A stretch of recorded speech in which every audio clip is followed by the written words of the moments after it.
Bonsoir, je suis ravi de vous retrouver pour une nouvelle histoire. Avant de commencer, un grand merci à vous d'être là et de prendre le temps d'écouter mes récits.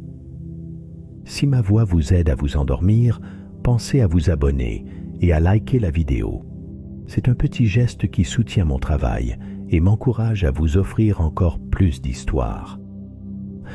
Pour plus de récits originaux, livres audio adaptés et contenus plus travaillés, rendez-vous sur ma chaîne principale. Le lien est dans la description. Ce soir, avez-vous déjà rêvé d'emprunter un train sans connaître sa destination, où chaque rencontre et chaque paysage ouvrent une porte vers l'inattendu? Laissez-vous porter par une histoire envoûtante où le voyage devient un tendre mystère, suspendu quelque part entre le monde réel et l'imaginaire, invitant à savourer l'instant et la douce incertitude de la route. Bonne écoute et douce nuit.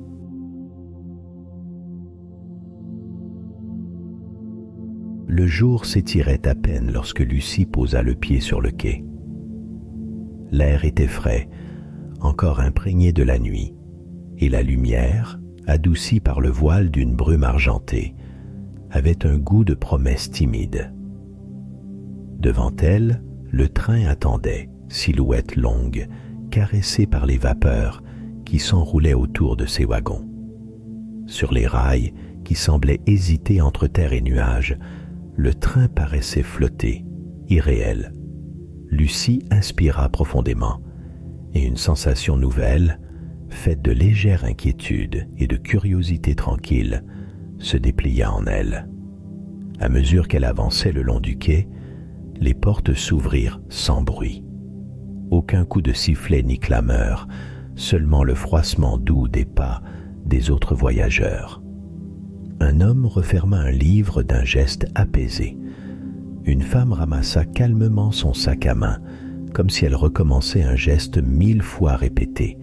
Ils montaient à bord, l'œil grave ou rêveur, chacun accompagné d'un silence choisi. Lucie prit place dans un compartiment baigné d'une lumière laiteuse. À travers la vitre, un paysage mouvant défilait, prairies douces, torsadées de brume, haies floues, bouquets d'arbres qui changeaient de couleur au gré du regard, du bleu tendre au vert impossible. Elle regarda sa main posée sur la banquette, puis s'appuya contre la vitre fraîche, guettant dans la réflexion son visage tout juste réveillé. Le train vibra imperceptiblement et l'ensemble parut se détacher du sol. Plus personne n'avait l'air de savoir si les roues suivaient vraiment une voie ou si quelque chose, plus secret, portait le convoi plus loin, autrement. Le ronronnement des roues était un souffle feutré, ponctué parfois d'une note plus claire, comme une phrase murmurée. Le contrôleur apparut sans préambule. C'était un vieil homme au dos droit, à la barbe blanche et aux yeux moirés de malice. Il avançait souplement, ses chaussures cirées, glissant sur le tapis gris du couloir. Lorsqu'il arriva devant Lucie, il esquissa un sourire, large et doux, où pointait une complicité silencieuse. « Bonjour, madame. Un peu de brume pour commencer la journée ?» demanda-t-il, d'un ton espiègle. Elle répondit par un sourire timide. D'ordinaire, Lucie aurait farfouillé nerveusement dans son sac à la recherche d'un billet ou d'un justificatif, mais l'attente du vieil homme n'avait rien d'exigeant. Il ne tendit pas la main, ne réclama rien. Il semblait deviner qu'ici, ni papier ni ticket n'avaient de valeur ou de nécessité. « Bienvenue à bord, laissez-vous porter », ajouta-t-il simplement, avant de s'éloigner vers l'arrière du train. Lucie se pencha discrètement dans le couloir et observa le vieil homme poursuivre sa visite. Nulle impatience chez les voyageurs, juste une acceptation silencieuse du flou, du non-dit. Leurs regards se perdaient au dehors, ou restaient fixés sur un coin du wagon, sur un bagage posé, sur un livre ouvert à la première page. Le train avançait, tangue minuscule dans l'immensité pâle, emplie de respirations lentes et de pensées suspendues. Au fil des minutes, Lucie sentit l'étrange apaisement qui gagnait déjà les compartiments. Ici, l'absence de programme ou d'annonce n'était pas un défaut, mais une liberté douce, comme une halte prolongée dans un matin qui ne voudrait pas finir. La banquette d'en face, moelleuse et inoccupée, accueillit soudain 2 nouveaux voyageurs presque sans bruit, comme si le train les avait façonnés de brume. Le premier, un homme dans la quarantaine, long et souple, dégageait une tranquillité un peu mystérieuse. Il tenait dans ses bras une housse froissée d'où dépassait le manche d'une guitare, mais ses gestes trahissaient l'absence de partition, juste la mémoire d'accords oubliés. Il adressa à Lucie un salut discret. La deuxième passagère était plus jeune, dans la trentaine peut-être, les yeux mobiles et clairs. Son sac sur les genoux, elle sortit un petit carnet usé et un stylo dont le capuchon s'ornait d'un ruban rouge. Au silence feutré du compartiment, elle opposa l'éclat feutré de sa voix. « Vous voyagez pour partir ou pour revenir ?» Lucie, surprise par tant de douceur spontanée, hésita puis répondit « Je crois que je voyage pour voir ce qui ne se montre jamais. » Cela sembla convenir à la jeune inconnue qui inscrivit quelque chose dans son carnet. L'homme à la housse ouvrit ses doigts, comme pour improviser une mélodie invisible. « Je m'appelle Youssef, » dit-il, en posant la main sur la housse close. « Je compose sans papier ni crayon, dans la marge, là où la musique ne peut être fixée. » Élise, la femme au carnet, se présenta d'un simple sourire, sans détacher les yeux de ses pages. Dehors, la lumière avait tourné. Des plages dorées, battues par un vent invisible, succédaient à des lagunes orangées, puis laissaient place à des montagnes couvertes d'une brume pourpre. Le changement de ton dans la lumière donnait à la fenêtre l'allure d'un écran mouvant. Une scène dont nul ne savait fixer le décor. Youssef demanda « Avez-vous déjà tenté de retenir un paysage qui change trop vite ?» Élise leva les yeux, le stylo suspendu. « Je les collectionne, mais je les rate tout le temps. Mes souvenirs tiennent dans ce carnet, mais chaque page a déjà un coin déchiré. » Un sourire traversa son visage, vif et léger. Lucie se sentit à la fois incluse et témoin d'une complicité ancienne, comme si chacun l'avait attendu, sur un quai lointain, le même train suspendu. « Et ces montagnes-là » demanda-t-elle, en montrant les formes mauves qui ondulaient sur l'horizon. « Existent-elles vraiment, ou bien c'est le train qui les invente en passant ?» Youssef haussa les épaules. « Parfois, je crois que c'est la musique qui les dessine, en sourdine, ou les rêves de ceux qui voyagent en silence, » répondit-il, les yeux à demi fermés, comme pour mieux écouter. La conversation prit un rythme lent, ponctué de silences aussi riches que les mots. Dehors, l'eau des lagunes semblait parfois avancer à rebours, le sable ondulait sans fin. Parfois, un oiseau traversait le ciel trop bas, à la vitesse du convoi, puis s'effaçait. Élise demanda à Lucie d'écrire une phrase dans son carnet, quelque chose qui n'aurait de sens que pour ce matin-là.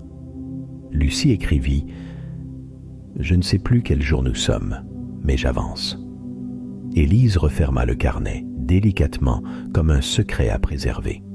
Le train glissait, ses roues avalant l'espace sans urgence, et pourtant chaque minute paraissait s'étirer selon sa propre logique. Impossible de dire où ils étaient, ni si la destination importait. Youssef tapota la housse de sa guitare. Élise griffonna des vagues et des collines jaunies. La banquette de Lucie vibrait doucement sous elle à la manière d'un cœur ensommeillé. À travers la vitre, les montagnes pourpres s'effaçaient déjà, cédant la place à un nouveau voile de lumière. Les mots s'espacèrent, La lassitude douce des voyageurs égrenait un temps décousu. Youssef ferma les yeux.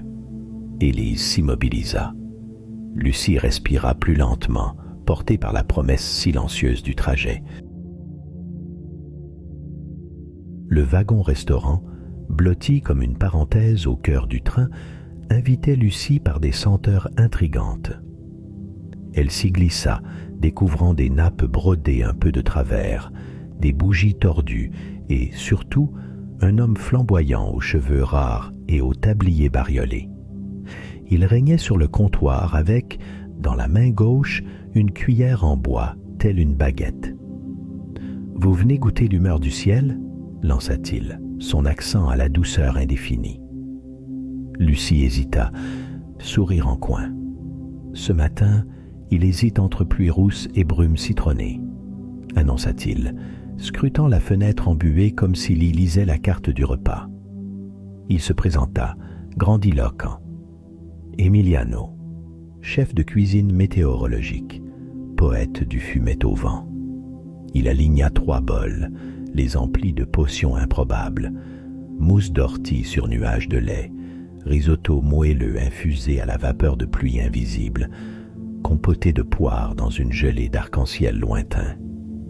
Lucie était fascinée. Tout cela existe-t-il vraiment, ou seulement si on a faim?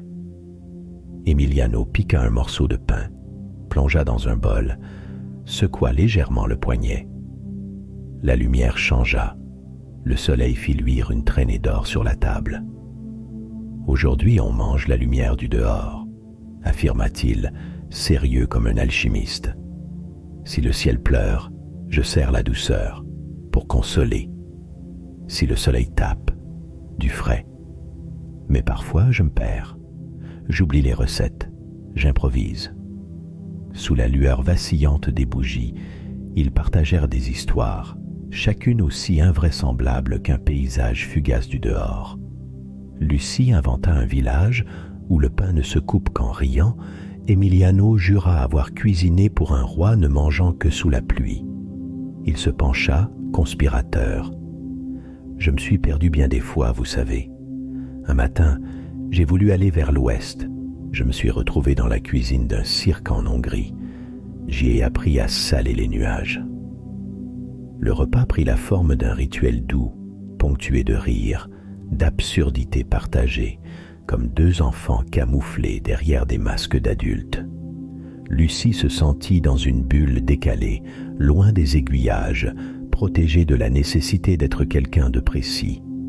Elle goûtait chaque saveur comme on ouvre une fenêtre au hasard, par curiosité, sans projet, en espérant l'imprévu. Ils s'assirent ensuite, confortablement calés sur des coussins chamarrés, les assiettes vides glissant lentement sur la nappe. Emiliano tendit un minuscule carnet. « Si vous deviez écrire le plat qui vous manque le plus, ce serait quoi ?» Lucie répondit sans réfléchir. « Peut-être une soupe de silence, pour les matins où tout vacille. » Un sourire lumineux fendit le visage d'Emiliano. « Votre présence aujourd'hui, c'est mon ingrédient rare. » Et dans la suspension ouatée du wagon, le bruit du train devint discret, presque complice. La lumière changea encore, dessinant sur la table d'étranges reflets marins, où rien n'était certain, sauf la joie soudaine d'être égarés ensemble. La nuit était tombée, enveloppant le train dans un cocon de velours bleu. Élise, sourire mystérieux aux lèvres, entraîna Lucie et Youssef hors de leur compartiment, chuchotant une invitation. « Venez, dehors, il se passe quelque chose de différent ce soir. » Sur la plateforme arrière, le vent caressait leurs visages alors qu'un éclat inhabituel flottait dans l'air. Au-dessus d'eux, des lampions de papier naviguaient, suspendus sans fil apparent. Ils se balançaient paresseusement, mouvant, parfois s'approchant du train, parfois flottant vers les champs, fusionnant avec la constellation bienveillante du ciel.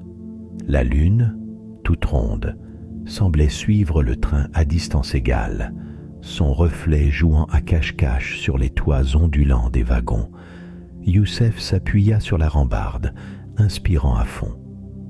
Quand j'étais enfant, je voulais apprendre toutes les langues existantes, murmura-t-il, les yeux humides de lumière. Et puis j'ai grandi, j'ai oublié la plupart de mes anciens désirs. Sa voix fut emportée un instant par le bruit rassurant des roues, puis il reprit, presque à voix basse. Parfois, j'aimerais qu'un train comme celui-ci rallume ses rêves oubliés. Lucie, adossée à la paroi, la tête renversée pour admirer le cortège paisible des lampions, se laissa porter. Je crois que j'attendais toujours quelque chose, avant. Un signe, un moment propice. Mais les attentes se sont empilées, si bien que je ne sais plus ce que je croyais devoir atteindre. Sa main frôla celle d'Élise, sans qu'aucune gêne ne vienne troubler le geste, juste la vérité tranquille d'une proximité inédite. Un lampion, entraîné par un souffle plus hardi, passa si près qu'on crut sentir sa chaleur tendre sur la joue. Élise l'observa, puis s'exprima doucement. On vit comme si tout avait un terminus. Mais parfois, la nuit, je me dis qu'il y a un soulagement étrange à ne plus courir derrière rien du tout, juste être là, à regarder la lune faire la course avec nous. Elle esquissa un rire, les cheveux balayés par le vent. Ce soir, il me semble que le train roule moins pour avancer que pour nous bercer. Un filet de musique s'échappa de la fenêtre d'un compartiment, quelques notes discrètes, délicatement fausses, tissées dans la nuit pure. Le paysage se transformait, mais sans urgence. Les prairies dansaient sous la brise. Les arbres jetaient des ombres allongées comme s'ils voulaient rejoindre le ciel. Les collines se fondaient en dunes, puis en eaux laiteuses, puis redevenaient campagne sous le regard attentif du trio. Lucie ferma les yeux un instant, les paupières traversées par l'éclat mobile d'un lampion. Elle sourit au silence partagé, à cette possibilité fragile de simplement ne rien désirer de plus. Entre ses amis et l'obscurité hospitalière du dehors, elle se sentit déliée de tout devoir. Pas de destination obligatoire, aucune promesse à honorer, rien d'autre qu'une respiration fluide au rythme du train. Youssef tendit la main, frôlant la lumière d'un lampion qui filait lentement vers la voie lactée. « Restons encore un peu », proposa-t-il. Élise et Lucie acquiescèrent, sans besoin de mots. Au matin, une vibration inédite frappa la carlingue du train. Lucie ouvrit les yeux sous la lumière modeste filtrant par la fenêtre embuée. Des plumes blanches et lumineuses glissaient, effleurant la vitre avant de s'évaporer au contact du verre, laissant des auréoles de lumière comme des traces de doigts célestes. Dehors, il ne pleuvait pas vraiment.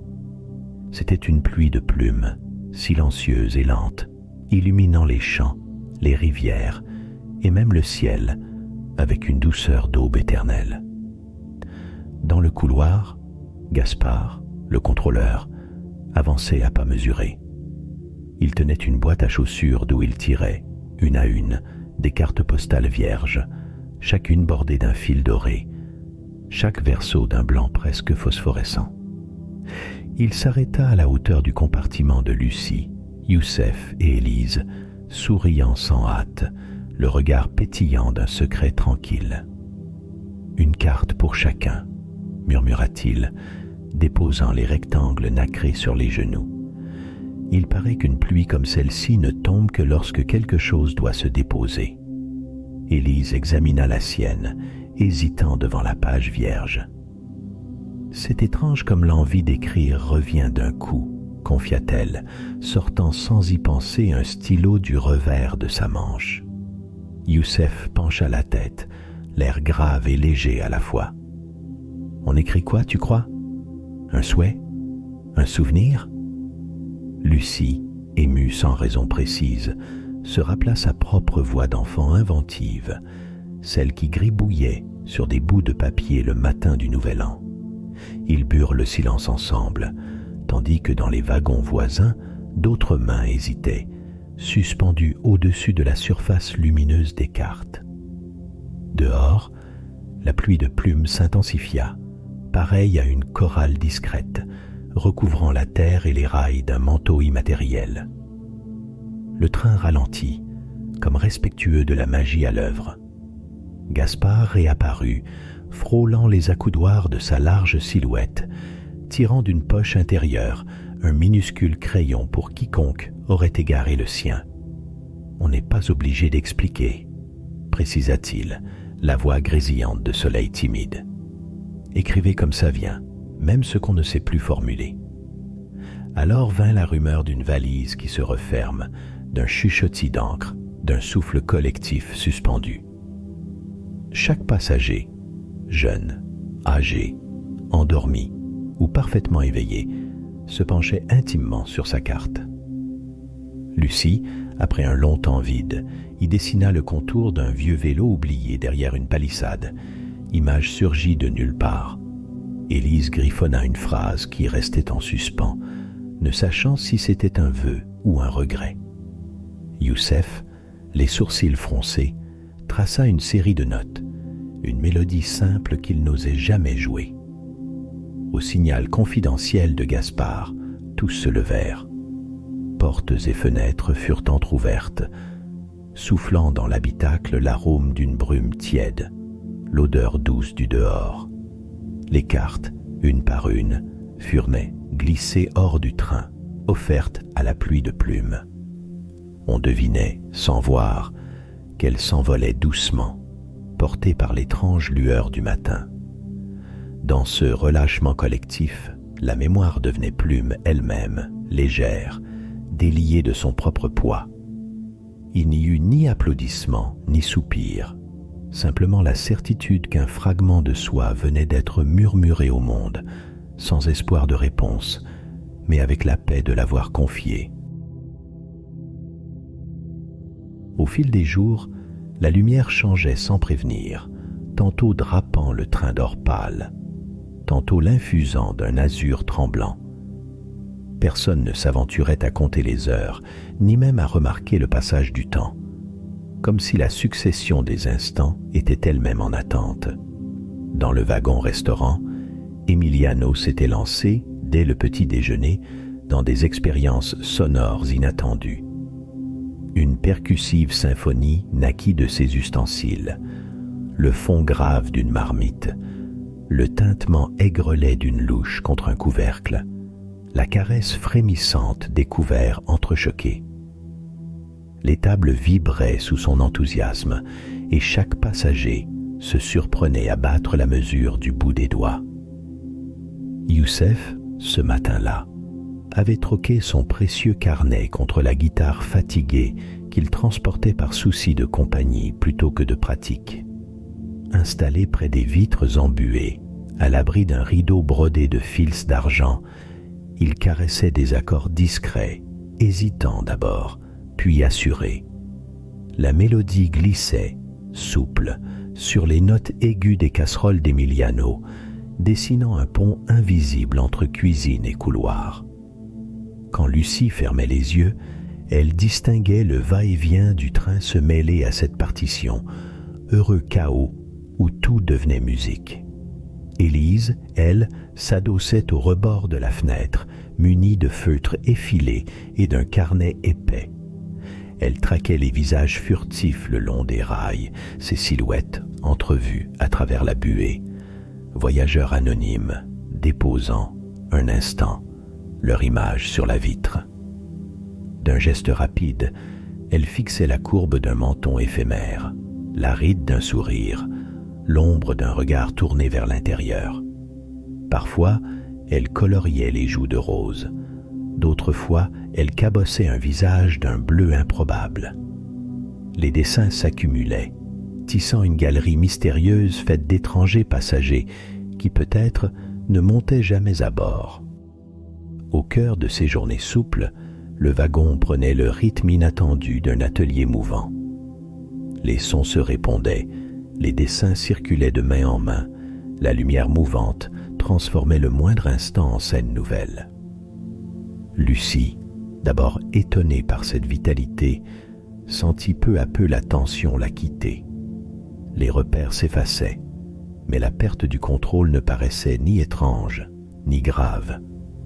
Elle s'essayait, certains soirs, à ajouter un trait sur le carnet d'Élise. Elle écoutait, le matin, la guitare grave de Youssef lui raconter le début de lendemain calme et neuf. Le train, dehors, s'égarait sur des paysages inconnus. Par la fenêtre, les champs basculaient en vagues bleutées sans jamais se répéter. Gaspard passait parfois entre les tables, posant silencieusement un fruit mûr, un morceau de gingembre confit ou le fragment d'une histoire miniature, jamais terminée. Emiliano, n'écoutant que ses impulsions musicales, concoctait des soupes transparentes et des tartes où l'on devinait des saveurs d'arbres. Au centre de tout cela, Lucie retrouvait, sans même s'en apercevoir, une douceur effacée par les années. Elle se surprenait à sourire aux éclats de casserole, à tendre une main pour ajouter une note, à s'étendre, allongée sur la banquette, les yeux posés sur l'échelle lumineuse du plafond. Le repos s'installait, non comme une pause, mais comme une reconnexion subtile à ce qu'elle croyait inaccessible. Les voix se répondaient en sourdine, les journées s'étiraient dans une quiétude neuve. Rien ne pressait, et pour la première fois depuis longtemps, cela lui convenait intimement. Le train s'arrêta sans prévenir. À la marge d'un matin tiède, une gare s'éployait entre les Glycines et les Pivoines, comme surgie d'un rêve secret. Personne n'annonça la pause, mais les voyageurs, happés par l'évidence silencieuse du lieu, descendirent un à un sur le quai tapissé de pétales. Lucie posa le pied sur la dalle fleurie, inspirant l'air tiède, chargé d'une fragrance miellée. Le silence n'était pas vide. Il pesait sur les épaules comme une étoffe soyeuse, feutrée, et partout entre les arceaux couverts de rosiers, des bancs d'osier invitaient à la halte. Le soleil dessinait de minces paillettes sur le carrelage émaillé, et la rumeur légère du train à l'arrêt ressemblait à un souffle endormi. Youssef, sa guitare battant sa hanche, s'assit au bord du parterre de pivoine, caressant une fleur du bout des doigts. Élise s'installa près de Lucie, ouvrant son carnet, mais laissant la page blanche. Les autres passagers se dispersèrent à tour de rôle sous les treilles, s'adossant à des troncs ou s'étendant dans l'herbe écrue. Même Gaspard s'accorda une accalmie, posant son couvre-chef sur ses genoux, le regard perdu dans la lumière diffuse. Sous le dais fleuri, les mots commencèrent à se faufiler, doux et bas. Emiliano tira sur sa moustache, puis glissa. « Vous sentez que tout paraît plus léger ici ?» Sa voix dérailla d'un rien, comme s'il s'agissait d'un secret à conserver. Lucie sourit avec lenteur. « Je crois que je n'ai jamais rien attendu d'aussi peu que de repartir. C'est étrange. J'ai l'impression de flotter. » Youssef laissa filer un accord discret, puis souffla. « D'habitude, je crains la pause. L'immobilité me brûle presque. Là, j'aimerais que ça ne reprenne jamais. » Leur confidence se perdait dans le balancement léger des feuillages, effleurant l'idée même de la peur. Élise, s'étirant sur le banc, murmura « Et si on restait là, quelques heures, quelques jours ?» Gaspard, sans se tourner, répondit doucement « Nous ne partons jamais vraiment lorsqu'on prend le temps d'arrêter la montre. » Certaines craintes prirent forme, minces comme la transparence des lits, la peur de manquer quelque chose, de trop s'enraciner, de découvrir d'autres vérités. Mais chaque aveu se diluait dans le parfum des fleurs, éphémères. Lucie laissa la sienne s'échapper à demi-mot, presque paisible. J'avais peur de ne plus savoir m'arrêter, d'oublier comment se taire. Leurs paroles, à mesure qu'elles naissaient, se dissipaient d'elles-mêmes, comme si la gare fleurie transformait à vue les craintes en flocons parfumés, avant de les confier à la brise. Personne ne se demandait combien de temps ils resteraient ici. À chaque minute de cette suspension, le moindre geste semblait s'étirer comme un son étouffé, une vague retenue. Un passager, inconnu jusque-là, proposa timidement « On pourrait écouter la lumière, non ?» Personne ne rit, chacun prit l'idée au sérieux. Ils se posèrent un peu mieux, fermant les paupières, laissant filer la peur du retour autant que celle de l'attente, goûtant la paresse nouvelle de l'instant qui refuse d'être compté. Les roses, de leur côté, poursuivaient leur lente ascension vers les verrières de la gare, comme pour célébrer ce fragile répit, parenthèse immobile au creux du voyage. Quand Lucie remonta dans le train, elle s'arrêta net sous l'effet d'un léger vertige, hésitant au seuil. Quelque chose, ou tout, avait changé. Les parois, naguère ternes et mates, miroitaient à présent d'un éclat nacré, et à chaque pas, les planches du sol vibraient d'une chaleur inattendue. Elle avança, frôlant un rideau irisé qui frémissait au moindre courant d'air, laissant sur ses doigts une trace de lumière laiteuse. Le compartiment n'était plus tout à fait le même. Les boiseries, polies à la perfection, diffrangeaient la lumière des lanternes suspendues qui jetaient au plafond des éclats de corail et de jade. Au crochet des fenêtres, des tissus voltigeaient doucement, révélant tantôt la pluie d'or d'un soir, tantôt le bleu laqué d'un matin naissant. La brise transportait dans l'allée un parfum tiède de vanille et de bois ciré, épousant la lente cadence du train qui reprenait sa route. Lucie retrouva Élise, en tailleur sur une banquette recouverte de velours, dessinant au fusain sur un coin de nappe. À côté, Emiliano, hilar, déclamait une rime absurde qu'un passager venait d'improviser en échangeant un clin d'œil conspirateur avec Gaspard. L'ensemble n'avait plus rien du silence feutré d'autrefois. Une légère rumeur, un faible bruissement, montaient des conversations et de ces chansons étonnamment tendres que tous reprenaient, maladroits mais unis. Youssef, appuyé à la porte du wagon, grinça une suite d'accords râpeux sur sa guitare, invitant les mots à se déposer dans l'ordre ou le désordre. Élise lança alors, lançant à chaque passant un regard réjoui, et si chacun récitait d'un poème, sa chanson préférée ou le rêve qu'il a éveillé ce matin. Juste pour voir. Une femme, tenant une étole d'indigo, murmura une berceuse oubliée. Quelqu'un souffla 3 vers volés à son grand-père. Lucie hésita, sentit l'élan monter en elle sans qu'elle sache vraiment d'où il venait, puis chanta, discrète, un fragment de refrain échoué dans sa mémoire. Les autres n'applaudirent pas, mais un élan familier passa dans les regards, comme si l'on revenait d'un autre pays. Cette proximité inédite dissolvait doucement la gêne. Tous semblaient se reconnaître dans la fragilité d'un air fredonné, dans le pétale d'un mot confié. Les frontières, d'habitude si nettes, perdaient ici leur consistance. Lucie ne distinguait plus très bien où commençaient les histoires des autres, ni où finissait la sienne.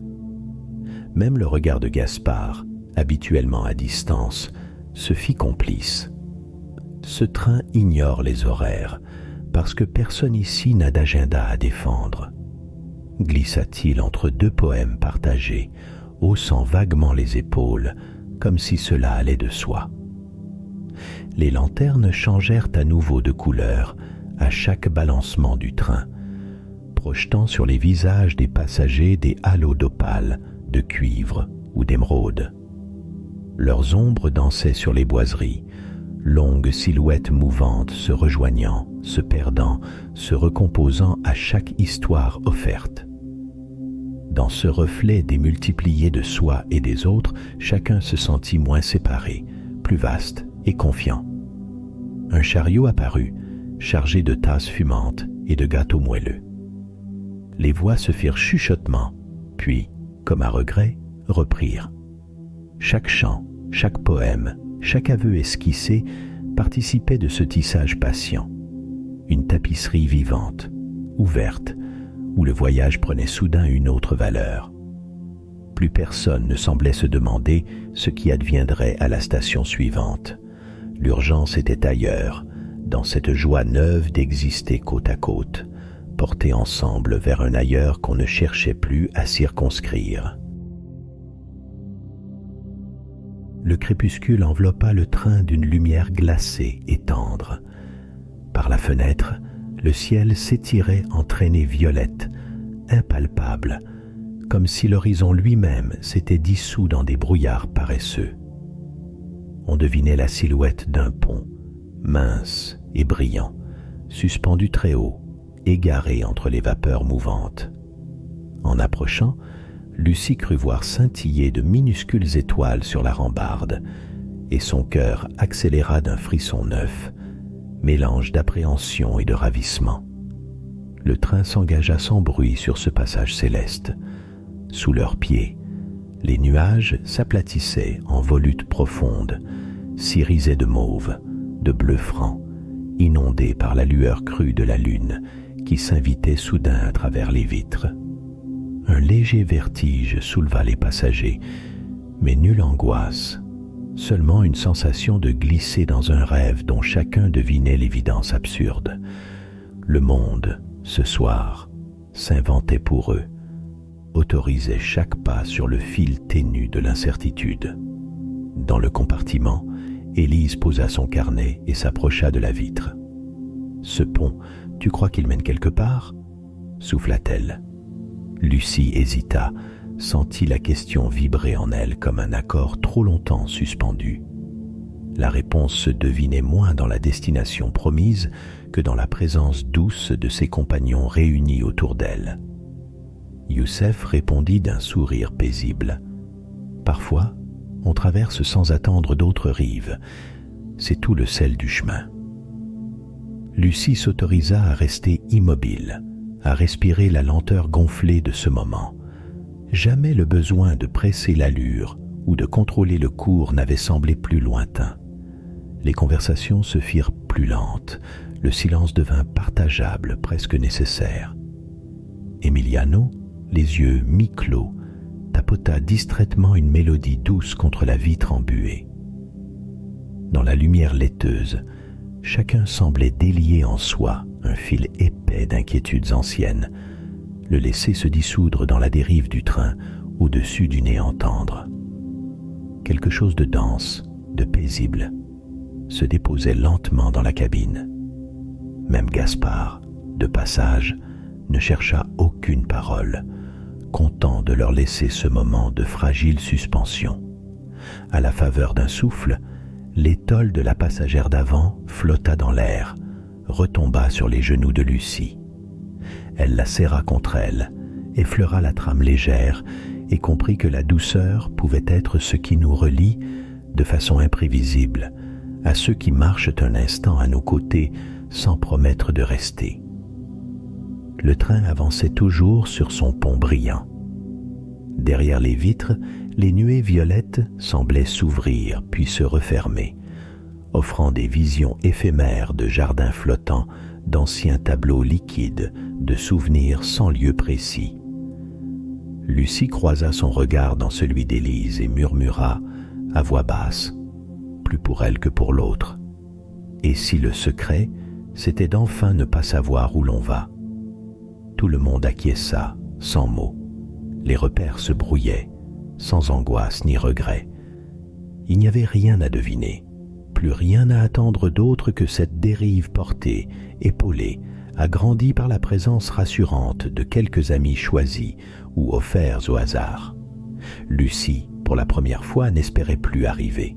La lueur du pont se refléta dans ses yeux, humides de gratitude.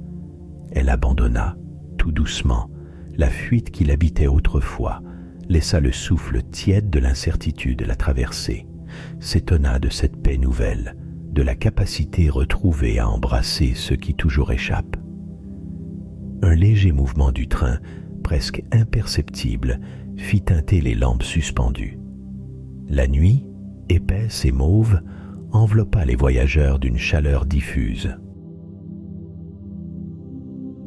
Le pont s'effaça derrière eux comme une promesse tenue. Le train voguait à présent sur une mer de nuages apaisés, chaque bosse, chaque creux, offert à la contemplation tranquille. Lucie, enlacée dans l'étole retrouvée, s'autorisa une respiration profonde, sentant s'installer une confiance presque inédite. À cet instant, elle perçut dans la vibration du convoi non plus le rythme d'une fuite, mais la délicatesse d'un bercement. Dans le silence du compartiment, il n'était plus question de destination. Élise, le regard perdu dans la transparence du ciel, esquissa un sourire lumineux sur la page blanche de son carnet. Youssef soupira, sa guitare calée contre sa poitrine. On n'a jamais vraiment su où l'on allait, hein? Mais au fond, on n'a jamais été seul. Emiliano haussa doucement les épaules, un éclat de rire discret accroché aux lèvres. Lucie tourna la tête vers eux, sentit l'intime chaleur d'un cercle vrai, fondé sur le rassemblement des solitudes. Tout le voyage tenait là, dans ce léger frôlement de leur présence partagée. Une tasse de thé fumant, une chanson à demi murmurée, un carnet abandonné sur une banquette. Rien de spectaculaire, rien qui mérite épopée, mais la certitude d'être enfin accordé à soi et aux autres. Gaspard déboula sans bruit, comme un souffle, et déposa une boîte d'épingles en bois sur la table. Son clin d'œil et sa voix douce apportaient avec eux la légèreté d'un secret bientôt dissipé. On accroche ce qu'on veut garder. Vous verrez, ce n'est pas la fin qui compte. Lucie choisit une épingle, attacha l'étole flottante au dossier voisin, symbole de tout ce qu'elle acceptait désormais de ne pas retenir tout à fait. La nuit s'épaississait dehors, saturée de reflets violets, et les bruits du train se faisaient de plus en plus doux, familiers. Élise dessina sur la vitre une arabesque de buée. Youssef pinça une dernière note en souriant.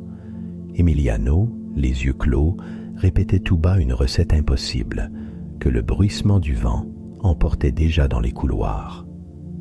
Lucie s'installa dans le relâchement du moment, sans plus attendre. Ses pensées, quelques heures plus tôt, auraient encore couru après le sens, la prochaine étape, le prochain matin peut-être.